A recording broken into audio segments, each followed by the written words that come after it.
Alors j'ai vraiment un souhait, je dirais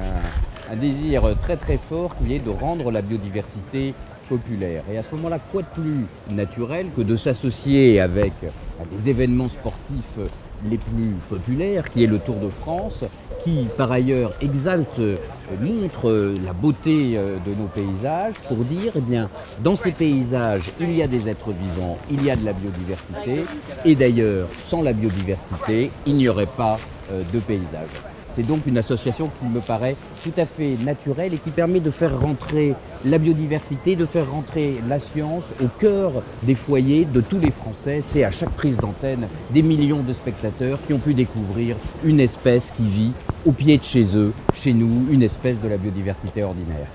Je pense que le muséum est une institution qui est engagée, le muséum est une institution qui a des valeurs, le muséum est une institution qui porte un message de préservation de la nature, un message de mieux connaître la nature, pour mieux l'aimer, pour mieux la préserver. Et pour faire passer ce message, nous utilisons la totalité des outils en notre possession, en particulier le parc zoologique de Paris qui vient de réouvrir, qui est l'objet de ce dernier spot du Tour de France de la biodiversité, et qui est conçu comme un voyage au cœur de la biodiversité, comme un voyage au cœur de la nature, et qui permet d'expliquer les équilibres extrêmement fragiles qui existent entre les espèces entre elles, avec un message très fort qui est: si on touche au milieu, on touche à l'animal. Ce site, qui a été intégralement rénové après 6 ans de travaux, offre un concept totalement nouveau qui est un voyage